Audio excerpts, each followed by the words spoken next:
Así fue la vida de Cleopatra, la historia que no conocías. Cuando se trata de emperatrices y reinas que dejaron su nombre en la historia, normalmente se nos vienen un par de nombres a la mente. La reina Isabel, Wu Zetian o Catalina la Grande, por ejemplo. Sin embargo, si hay un líder que destaca sobre todas estas, es aquella que empezó su gobierno en Egipto en el año 51 a.C. Y puedo asegurarte, hizo más que marcar su nombre en la historia. Hablo de la única e inigualable, la más grande, la legendaria, señora de señores. Me quito el sombrero ante la faraona Cleopatra. Venga, que esta reina merece toda una presentación. Por si no ha quedado claro, Cleopatra será la protagonista de nuestro mini documental de hoy, donde repasaremos hasta las partes más íntimas de su vida y todo lo que no conocía sobre el mandato de esta hermosa faraona. Y solo para mencionar brevemente la polémica del año pasado, que quede claro, Netflix no tiene la razón sobre su color. Vamos, hasta ganaron una demanda. Con eso aclaro, por supuesto, que vamos a empezar desde el principio. Así que, toma tu botana y refréscate, porque estaremos juntos un largo rato. Esto es Egipto antes de Cleopatra. Antes de hablar de nuestra hermosa protagonista del día, me gustaría que nos diésemos la oportunidad de conocer el contexto en el que se encontraba Egipto antes de la llegada de la faraona Cleopatra al poder.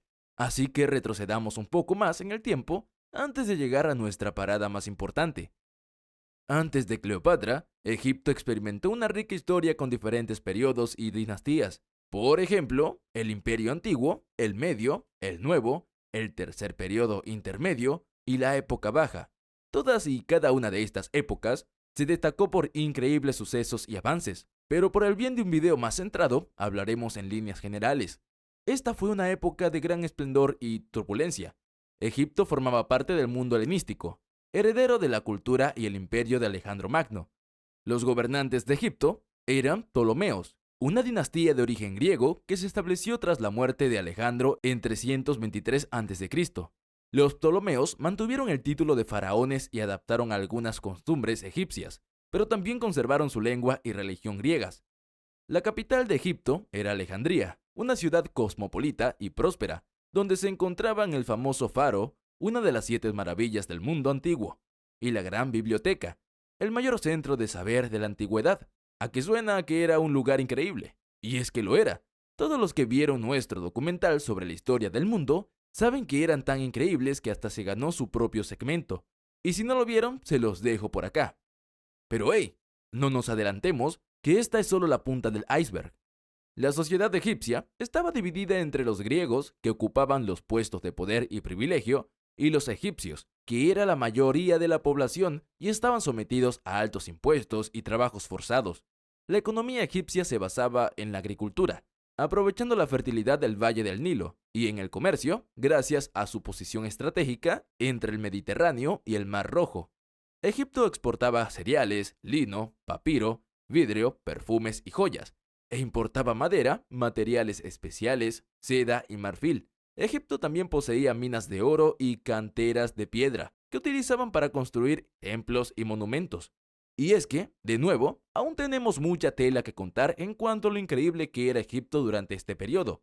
Los avances de esta época fueron notables en el campo de la ciencia, la literatura, el arte y la agricultura. Destacaron figuras como Euclides, el padre de la geometría, Eratóstenes, que calculó la circunferencia de la Tierra, y Parco, que elaboró un catálogo de estrellas, y Herófilo, que estudió la anatomía humana. En la literatura sobresalieron los poetas Calímaco y Teócrito, y el historiador Manetón, que escribió la primera historia de Egipto. En el arte se observa una fusión de los estilos griegos y egipcios, dando lugar a obras como el sarcófago de Alejandro, el zodiaco de Dendera o el templo de Edfu. En la arquitectura se construyeron edificios como el Serapeo, el santuario dedicado al dios Serapis, una deidad sincrética que combinaba elementos de Zeus, Osiris y Apis. Y ya que estamos, ¿por qué no hablamos de esos personajes importantes que permitieron a esta increíble sociedad prosperar? Algunos de los faraones más destacados de esta época fueron Ptolomeo, Sóter, el fundador de la dinastía y amigo de Alejandro; Ptolomeo II, Filadelfo, que expandió el territorio y el comercio de Egipto; Ptolomeo III, Evergentes, que venció a los Seleucidas y trajo muchas riquezas a Egipto; y Ptolomeo IV, Filopator, que derrotó a los Seleucidas en la batalla de Rafia, pero también inició el declive de la dinastía. Otros personajes importantes fueron Berenice II, la esposa de Ptolomeo III, que se hizo famosa por su belleza y su fidelidad, y Arsínoe II, la esposa de Ptolomeo II, que fue la primera mujer en ser declarada reina y diosa de Egipto. Por último, cabe destacar que, como en cada época, Egipto no se salvó de guerras ni de conflictos políticos. Por ejemplo, las amenazas de otros reinos helenísticos, como el de los Seleucidas, que dominaban Siria y Mesopotamia, y el de los Lágidas, que gobernaban Chipre y Cirenaica. También tuvo que lidiar con las rebeliones internas de los egipcios, que se sublevaban contra la opresión de los Ptolomeos. Y listo, ya te resumí en un segmento todo lo que tienes que saber sobre cómo era Egipto antes de su época dorada bajo el mando de Cleo. Por lo que sí, por fin, llegó el momento de hablar más de la protagonista de nuestro video. Venga, que nos habíamos tardado. Los antecedentes y la vida temprana de Cleopatra. Si prestaste atención a la sección anterior, de seguro te habrás dado cuenta de que el nombre Ptolomeo se repitió bastante. Y es que este fue un linaje de faraones muy importantes para la historia de Egipto, y uno de los miembros de este linaje fue Ptolomeo VII, el padre de Cleopatra y descendiente de los generales de Alejandro Magno. A día de hoy, su madre es desconocida, pero se cree que podría ser Cleopatra VI, también llamada Cleopatra V, una de las esposas de su padre. Cleopatra nació en el año 69 a.C. en Alejandría, la capital de Egipto. Y aquí te va un dato que probablemente no sabías. Esta poderosa faraona tuvo muchos hermanos y hermanas, y aunque la mayoría fueron olvidados por la historia, algunos de ellos fueron Ptolomeo VIII, Ptolomeo XIV, Arsínoe IV y Berenice IV. Sí, digamos que la creatividad en cuanto a nombres masculinos no era algo en lo que se destacase esta dinastía. A pesar de tener tantos hermanos, Cleo era claramente la favorita. Recibió una educación esmerada, aprendiendo varios idiomas, literatura, filosofía, matemáticas, astronomía y medicina. Era la única de su familia que hablaba el egipcio, además del griego, el latín y otras lenguas orientales. Aunque no todo era perfecto en su vida, Cleopatra tuvo una infancia turbulenta. Su padre se vio obligado a huir de Egipto en el 58 a.C. debido a una revuelta popular. Durante este tiempo, Cleopatra y su hermano menor, Ptolomeo VIII, fueron puestos bajo la tutela de Pompeyo, un general romano. Y antes de continuar a los siguientes eventos importantes, tenemos que hablar del elefante en la habitación. Y es que en años recientes el tema de la apariencia de Cleopatra se convirtió en toda una polémica por culpa del servicio de streaming rojo más popular. Sin embargo, la apariencia de Cleopatra es un tema muy importante para su historia, por lo que hay que hablar de ello sí o sí. Vamos allá. Cleopatra definitivamente estaba bendecida por los genes. Era conocida por su belleza, aunque no hay un consenso sobre su aspecto físico. Algunos estudios sugieren que tenía una piel clara, y sí, antes de que se arme el debate, en su mayoría es aceptado que su piel era clara, por lo que continuaré este video con eso en cuenta. Continuando con las descripciones, tenía una nariz grande, labios finos y una quijada puntiaguda, mientras que otros la describen como una mujer de rasgos delicados y armoniosos. Realmente es muy difícil que conozcamos su aspecto genuino hoy en día, al menos que consigamos una máquina del tiempo o algo así. Y realmente no creo que las referencias que nos dejaron los egipcios digan mucho. Es decir, ¿crees que esto que te muestro en pantalla nos sirva como una buena referencia? Si algo no podemos dudar es que Cleo fue una de las líderes más hermosas de la historia, por lo que ya podemos pasar a nuestra siguiente sección. La caída y el ascenso de la faraona Cleopatra. Cleopatra heredó el trono de Egipto en el año 51 a.C., cuando tenía 17 años, junto con su hermano Ptolomeo VIII, de solo 12, quien era además su esposo. Sí, sé que todo esto suena muy turbio, es decir, no solo eran hermanos, sino que la diferencia de edad era considerable. Pero hay que entender, este tipo de prácticas siempre ha sido común entre la realeza para mantener su linaje, y los ptolemaicos no eran la excepción. Y como he dicho múltiples veces en nuestros videos históricos, eran otros tiempos. Pero bueno, de igual forma este matrimonio y hermandad no duró mucho. Pronto se produjo un conflicto entre los dos, ya que Cleopatra quería gobernar sola y Ptolomeo VIII contaba con el apoyo de los consejeros y los militares. Venga, que a pesar de ser un niño, ya tenía mentalidad de tiburón y tenía mayor apoyo por ser hombre. Una historia que hemos escuchado cientos de veces en todas las épocas. Y el conflicto no estaba solo en la familia, pues en aquel entonces Egipto estaba en una situación de crisis, debido a las inundaciones del Nilo, las hambrunas, las deudas y la presión de Roma, que era la potencia dominante en el Mediterráneo. Todo explotó cuando Cleopatra tuvo que huir de Alejandría en el año 48 a.C., cuando su hermano la depuso y la declaró enemiga del Estado. Buscó refugio en Siria, donde reunió un ejército para recuperar el poder. Mientras tanto, en Roma se destacó una guerra civil entre Julio César y Pompeyo, dos de los líderes más influyentes de la República. Pompeyo fue derrotado por César y se dirigió a Egipto, donde esperaba encontrar asilo. Sin embargo, Ptolomeo VIII lo mandó a asesinar, creyendo que así se ganaría el favor de César. César llegó a Egipto en el año 48 a.C. y se instaló en el Palacio Real de Alejandría. Allí conoció a Cleopatra, que se las ingenió para entrar en su habitación a escondidas en un tapiz. Cleopatra le contó su historia y le pidió su ayuda para recuperar el trono. El líder quedó impresionado por su inteligencia, su cultura y su encanto. Se convirtió en su amante, por lo que decidió arbitrar entre los dos hermanos y le ordenó que compartieran el poder. Pero Ptolomeo VIII se rebeló y atacó a César. Se inició así una guerra entre las fuerzas de César y las de Ptolomeo VIII, que duró varios meses y terminó con la muerte de Ptolomeo VIII en la batalla del Nilo, desembocando en la recoronación de la faraona Cleopatra. Esta batalla fue tan icónica, grande, épica, violenta, que sí, se ha ganado su propia sección en este video. ¡Vamos allá! La increíble batalla del Nilo. Este legendario conflicto tuvo lugar el 13 de enero del 47 a.C., entre las fuerzas de Julio César y Cleopatra VII, por un lado, y las de Ptolomeo VIII y Arsínoe IV, por otro. Fue parte de la guerra civil egipcia por el trono de Egipto, que se inició cuando Ptolomeo VIII depuso a su hermana y esposa Cleopatra VII, y se agravó cuando César llegó a Alejandría y se alió con Cleopatra. El ejército de César y Cleopatra estaban formados por unos 20.000 soldados, principalmente legionarios romanos y tropas egipcias leales a la reina. El ejército de Ptolomeo VIII y Arsínoe IV también contaba con unos 20.000 infantes, principalmente mercenarios sirios y cilicios y 2.000 jinetes. César y Cleopatra habían estado sitiados en el Palacio Real de Alejandría durante varios meses, mientras que Ptolomeo VIII controlaba el resto de la ciudad y el país, mientras había pedido refuerzos a sus aliados, y finalmente recibió la ayuda de Mitrídates I de Pérgamo, que llegó con un ejército de 10.000 hombres. César decidió entonces salir del palacio y enfrentarse al ejército de Ptolomeo VIII, que se había acercado a Alejandría. César dividió sus fuerzas en tres partes.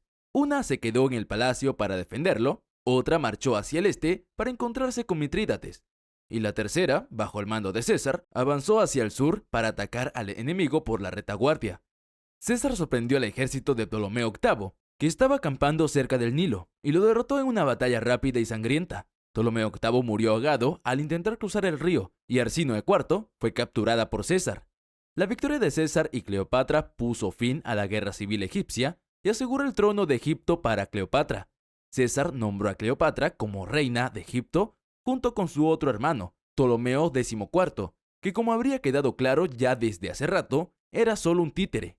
Y así inició una nueva era en Egipto que tuvo bastantes consecuencias. Todo inició cuando César y Cleopatra tuvieron un hijo, Cesarion, que fue reconocido como heredero de César.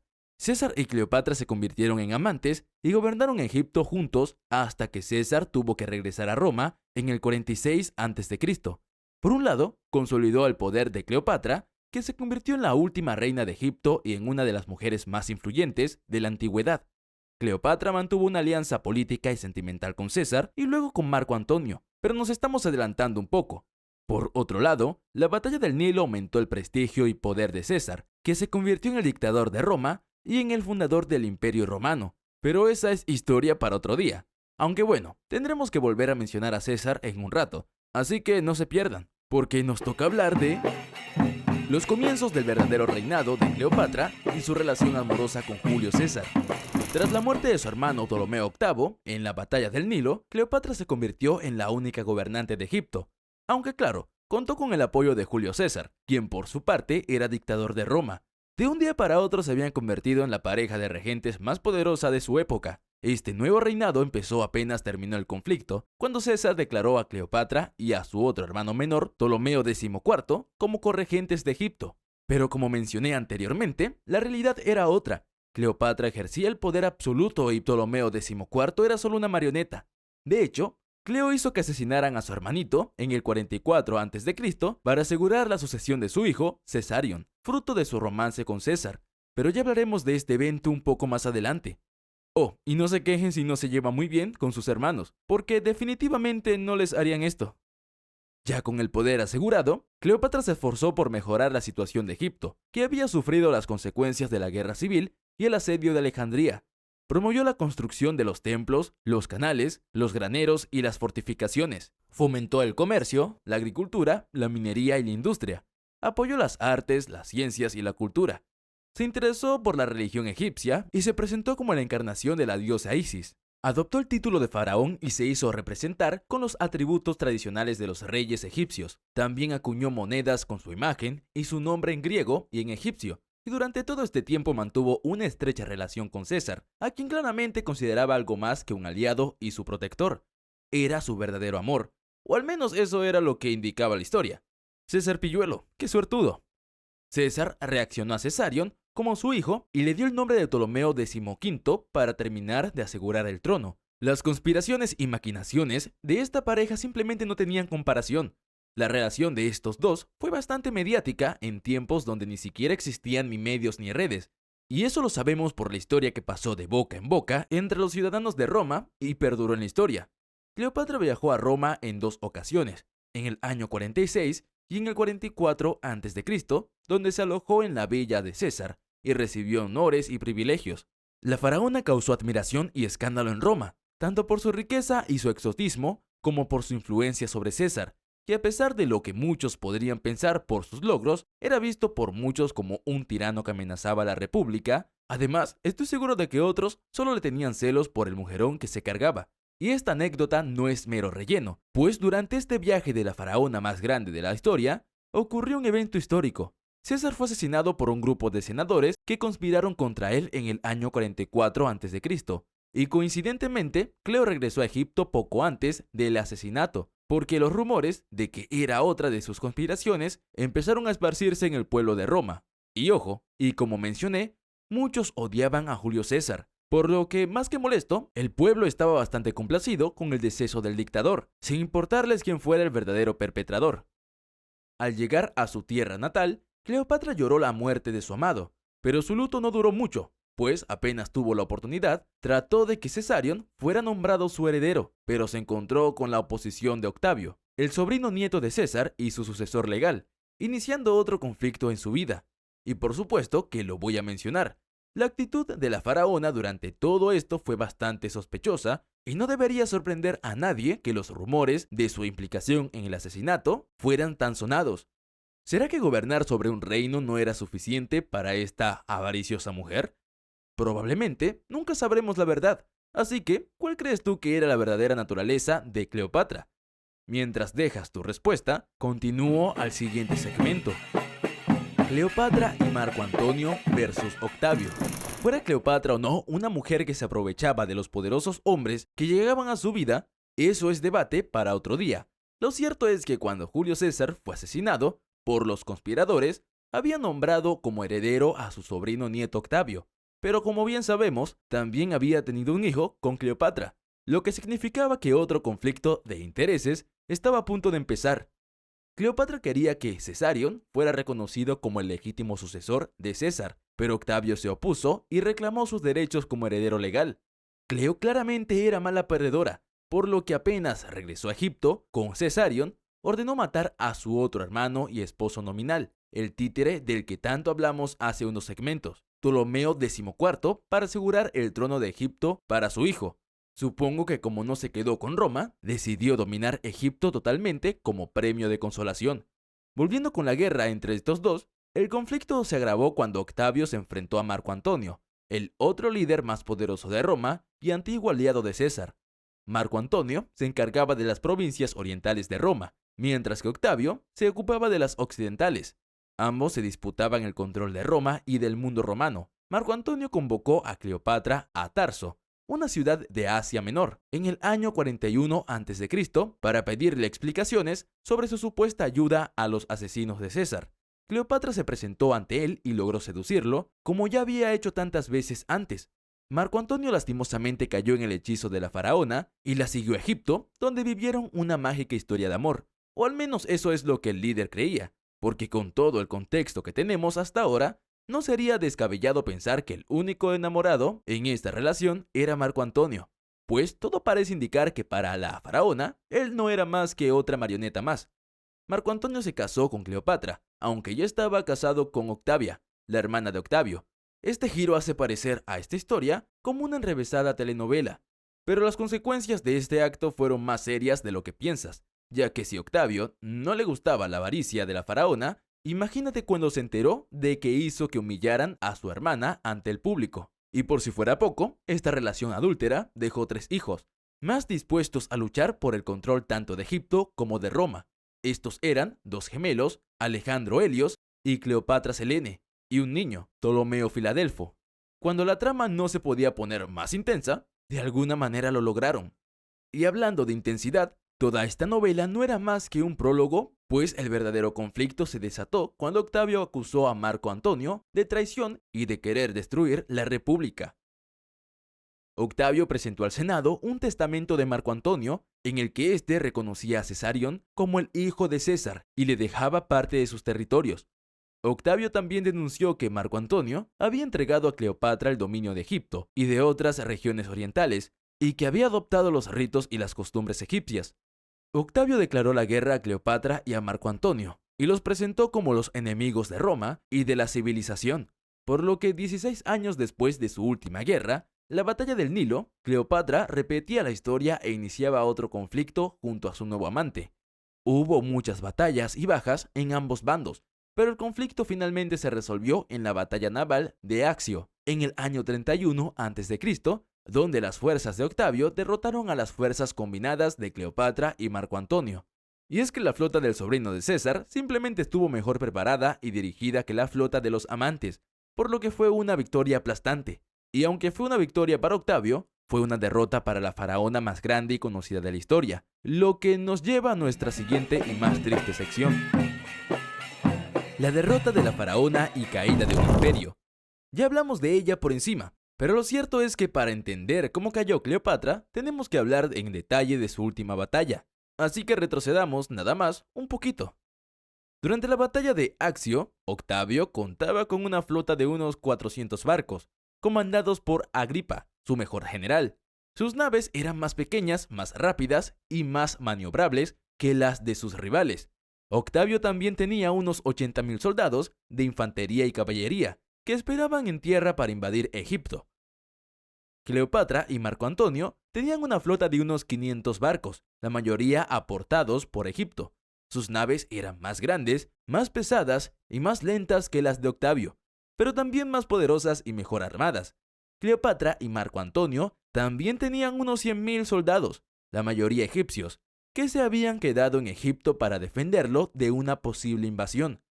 La batalla comenzó cuando la flota de Octavio se acercó a la de Cleopatra y Marco Antonio, que estaba anclada en la bahía de Accio.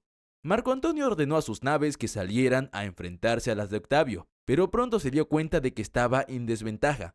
Las naves de Octavio eran más ágiles y podían rodear y atacar a las de Marco Antonio por los flancos y por la retaguardia. Además, Octavio contaba con el apoyo de algunos aliados de Marco Antonio, que lo traicionaron y se pasaron a su bando. Marco Antonio perdió el control de la batalla y vio cómo sus naves eran hundidas o capturadas una tras otra. Cleopatra, que había permanecido al margen de la batalla con 60 naves cargadas de oro y otras riquezas, decidió escapar cuando vio que la situación era desesperada. Abrió un hueco entre las naves de Octavio y se dirigió hacia el sur, rumbo a Egipto. Marco Antonio, que la vio partir, la siguió con unas pocas naves, abandonando el resto de su flota y de su ejército. Y así volvemos a donde nos habíamos quedado antes, la victoria de Octavio, con la cual, además de humillar a sus más grandes rivales, se llevó consigo 300 naves y 5.000 prisioneros. Y aunque esta victoria debió alegrar bastante al joven emperador, aún quedaba una piedra en su zapato. Bueno, sandalia. Y es que Cleopatra y Marco Antonio lograron escapar con la cola entre sus patas. No sería sino hasta el año siguiente que estos tres líderes zanjarían el asunto, cuando Octavio los persiguió hasta Egipto. Desembarcó en la delta del Nilo y avanzó hacia Alejandría, la capital de Egipto y el último refugio de Cleopatra y Marco Antonio. Luego derrotó a las fuerzas de Marco Antonio en dos batallas, las de Paraitonio y la de Alejandría. Y Marco Antonio estaba reasustado. Imagínate, Octavio lo volvía a humillar en batalla, por lo que se retiró a la ciudad, donde se reunió con Cleopatra y ambos se encerraron en el palacio real mientras eran rodeados por las tropas de Octavio. Y a pesar de tener todas las de ganar, intentó negociar con Cleopatra y Marco Antonio, pero no logró convencerlos de que se rindieran. Y es que esto era lo que sucedía tras los muros del palacio, mientras Octavio alardeaba desde afuera. Cleopatra esperaba que Octavio le perdonara la vida y le permitiera seguir gobernando Egipto, o al menos que respetara la vida de sus hijos. Marco Antonio, en cambio, sabía que no tenía escapatoria y que Octavio lo humillaría y lo ejecutaría. Y no se equivocaba, porque el plan de Octavio era capturar a Cleopatra y Marco Antonio vivos, para exhibirlos en Roma como trofeos de su triunfo. Lastimosamente, nuestro emperador y vengador no logró cumplir sus sueños, pues Cleopatra y Marco Antonio decidieron suicidarse para evitar caer en manos de Octavio. Según la leyenda, Cleopatra se dejó picar por una serpiente venenosa, un áspid o una cobra, que le habían traído escondida en un canasto de higos. Otras versiones dicen que se envenenó con una pócima o con un alfiler. Marco Antonio, por su parte, decidió tener un final más violento. Se clavó su espada en el pecho, pero no murió al instante. Pidió que lo llevaran al lado de Cleopatra y murió en sus brazos. Cleopatra murió poco después, abrazada a Marco Antonio. Cleopatra tenía 39 años y Marco Antonio 53, terminando así la historia de estos amantes y sobre todo de esta poderosa, hermosa y manipuladora faraona que se ganó el título de la faraona más grande y reconocida de la historia. Y seguro no sorprenderá a nadie saber que la caída de Cleopatra y Marco Antonio tuvo un gran impacto en Egipto y en su familia. Egipto perdió su independencia y se convirtió en una provincia romana, gobernada por un prefecto nombrado por Octavio. La cultura y la religión egipcias fueron sometidas a la influencia y a la dominación romanas. El antiguo Egipto, que había durado más de 3000 años, llegó a su fin. La familia de Cleopatra también sufrió las consecuencias de su derrota. Cesarion, el hijo de Cleopatra y César, fue ejecutado por orden de Octavio, que lo consideraba una amenaza para su poder. Los otros hijos de Cleopatra, los gemelos Alejandro Helios y Cleopatra Selene, y el pequeño Ptolomeo Filadelfio, fueron llevados a Roma como prisioneros. Alejandro Helios y Ptolomeo Filadelfio desaparecieron de la historia, y se cree que murieron jóvenes. Cleopatra Selene fue la única que sobrevivió y se casó con Juba II, el rey de Mauritania, un aliado de Roma. Octavio, por su parte, se consolidó como el vencedor de la guerra civil y el amo del mundo romano. Regresó a Roma en el año 29 a.C. y celebró un gran triunfo, en el que exhibió las imágenes de Cleopatra y Marco Antonio y las riquezas de Egipto. Octavio se proclamó a sí mismo como el restaurador de la paz y el orden, y se hizo conceder el título de Augusto, que significa el venerable o el sagrado. Augusto se convirtió en el primer emperador de Roma y fundó la dinastía Julio-Claudia, que gobernó el imperio romano durante los siguientes 2 siglos. Lo admito, este es un final bastante miserable para lo que se supone que era la protagonista de nuestro video, por lo que antes de pasar a nuestra última sección, te quiero contar un dato curioso sobre Cleo, para continuar de manera menos deprimente.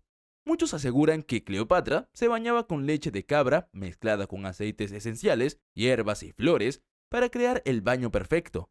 La leyenda en torno a este famoso baño nos dicen que lo hacía para conservar su belleza y la blancura y elasticidad de su piel. Personalmente, ¿qué opinas de este rumor? Adaptaciones que te recomiendo para conocer la historia de Cleopatra. Si este mini documental te hizo interesarte más sobre la historia y vida de la faraona más famosa, antes de cerrar quiero compartirte algunas de las adaptaciones más populares que existen sobre su historia, para que aprendas más sobre ella en caso de haberte quedado con las ganas. Por ejemplo, hay muchas novelas históricas que recrean la vida de Cleopatra, como Memorias de Cleopatra, de Margaret George, La Reina del Nilo, de Gillian Bradshaw, La Última Reina, de Michelle Moran, o Cleopatra, una biografía de Stacy Schiff. También hay obras de teatro, como Antonio y Cleopatra, de William Shakespeare, y César y Cleopatra, o César y Cleopatra, de George Bernard Shaw. Y si leer no es lo tuyo, Hay varias películas que narran la vida de Cleopatra, como Cleopatra de 1934, protagonizada por Claudette Colbert, Cleopatra de 1963, protagonizada por Elizabeth Taylor, Asterix y Cleopatra de 1968, una comedia animada basada en el cómic de René Goscinny y Albert Uderzo, o Cleopatra de 1999, protagonizada por Lenor Varela. Venga, que hasta si te gustan los videojuegos, puedes aprender un poco de Cleo si le das una oportunidad a Assassin's Creed Origins. Y así terminamos este repaso por la historia. Espero que hayas disfrutado de este mini documental sobre la vida de Cleopatra, la última reina de Egipto. Hemos repasado su origen, su ascenso al poder, sus relaciones con Julio César y Marco Antonio, sus batallas, sus caídas y su legado. Cleopatra fue una mujer fascinante y poderosa, que marcó la historia de Egipto y de Roma. Su figura ha inspirado numerosas adaptaciones en libros, películas y series que reflejan su belleza, su inteligencia y su carisma. Y estoy seguro de que lo seguirá haciendo por años venideros. Solo no dejen que Netflix vuelva a meter su mano donde no los llaman. Si te gustó el video, recuerda que bastan tan solo 3 simples clics para apoyarnos. Nos vemos en un próximo video.